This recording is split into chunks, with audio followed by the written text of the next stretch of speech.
having rebuilt her life and career following a devastating acid attack orchestrated by an abusive ex-boyfriend in 2008, which caused major damage to her face and blindness in her left eye. Katie Piper has become a poster girl for fortitude.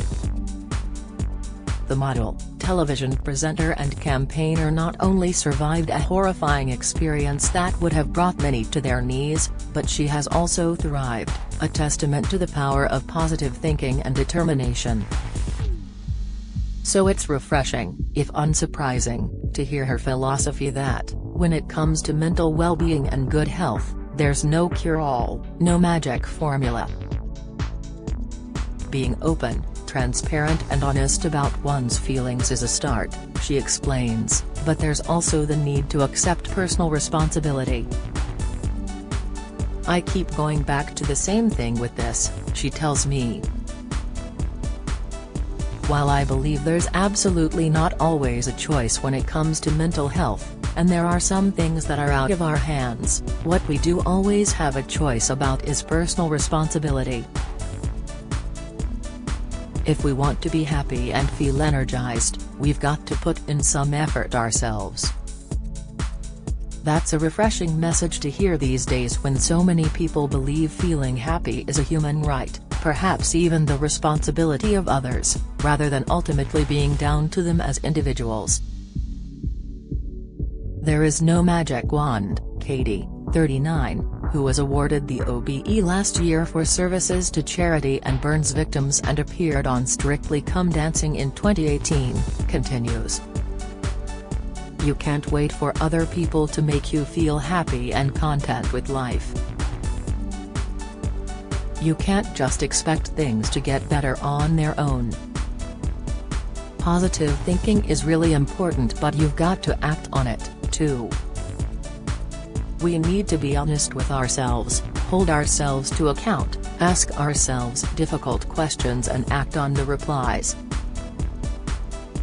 Of course, it's not always easy when glossy magazines and television and the internet give us the impression everyone else is living a glorious life full of excitement and joy 24/7. In fact, the rise of social media has exacerbated the idea that a perfect life is not only desirable and obtainable, but obligatory. There are a number of rhetorical questions that need answering, Katie continues. Am I on my phone too much? Am I looking at other people's posts and pictures and feeling jealous as a result because they seem to have such a great life?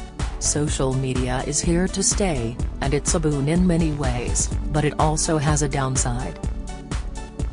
All this from a woman with more than 1 million followers on Instagram. Surely that can't be too much of a downside?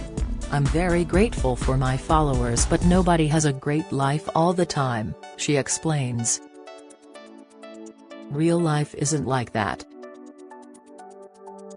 Real life is about having ups and downs, good days and bad days, even good hours and bad hours. It's a sliding scale. It's important to acknowledge that, in order to realize what our triggers are and to help put coping mechanisms in place. We're so self-critical, especially we women. All of which, when put like that, sounds obvious. But what's the solution? Katie believes one response is to treat ourselves in the same way we would a close friend or relative. A woman I worked with gave me some really good advice about this a few years ago, she confides. She said, when you're going through hard stuff, write yourself an email as if you are a friend who is suffering. You wouldn't dream of writing the kind of things you would say to yourself. Things like, you are not good enough. Or this is your fault. We all need to practice more personal compassion. Being kind is very important. We all know that. But maybe the kindest thing we can do is be less hard on ourselves.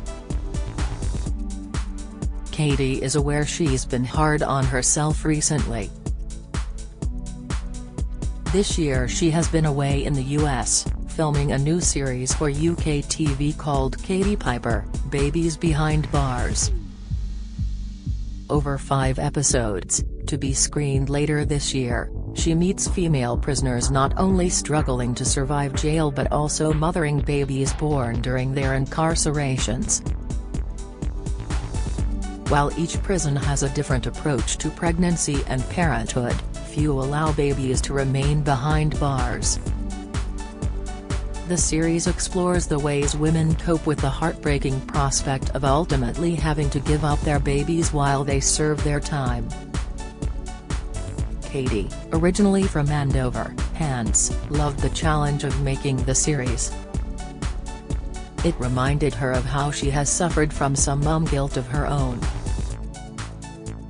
My daughters Belle, 9, and Penelope, 5, were at home with my husband, Richard, while I was away. They were absolutely fine, but I still felt pressure to keep up with what was going on at their schools, and be present on the school mums WhatsApp groups, talking about PE kits or whatever. And, of course, I wanted to FaceTime the girls, whenever I could, she says. The 6-hour time difference was tricky. I was jet-lagged, exhausted and felt really bad because I was spreading myself too thinly. I knew I had to concentrate on one thing at a time and not beat myself up about it. Given her schedule, it's something she feels she needs to reflect upon. Her weekly Sunday morning ITV show, Katie Piper's Breakfast Show, has been renewed for a second series, after a successful first run last year, and she's become a regular on the Loose Women panel. I love Loose Women, she smiles. I try to be on the show once a week. It's just a riot, like the best girls' night out. Everyone has led such interesting lives and tells great stories. It's really fascinating getting so many perspectives on life, and I think it's the only show on TV that celebrates women, of all ages, and their life experiences. I've personally learned a lot from chatting with the girls and listening to them. Katie feels her own experiences, good and bad, have enabled her to take an intelligent, measured view of her work, which includes the Katie Piper Foundation, the only UK charity dedicated to delivering rehabilitation for burns survivors and those with severe trauma scarring. I'm aware I'm in a privileged position. My job isn't just about signing up for stuff and doing it. It's always because I've got that relevant, lived experience. At the moment I'm publicizing a mental health campaign for AXA Health Insurance. I've worked with them before and I'm sure my life experiences have a lot to do with why we connect. We all search for fulfillment, purpose and connection when it comes to work. I have that in what I do and I never take for granted being able to earn a living doing something I'm passionate about. While she remains hugely ambitious, professionally and for her foundation, like many, COVID and lockdowns changed her perspective on work-life balance. Lockdown taught me I need to prioritize family life and all the non-glamorous stuff that doesn't get put up on social media, she admits. I'm happy with my career but I'm very, very happy being a mum. She adds with a chuckle, I just wish schools didn't teach kids how to do sums in such a complicated way these days. Helping the girls with their maths homework tries my patience, it was far more straightforward in my day.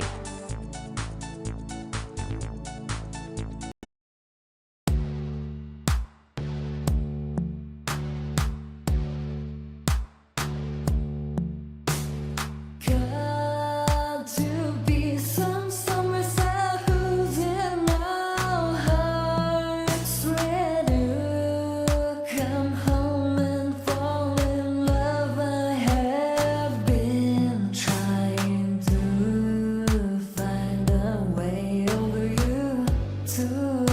a spot of oil, and where the sun comes up from above, melted.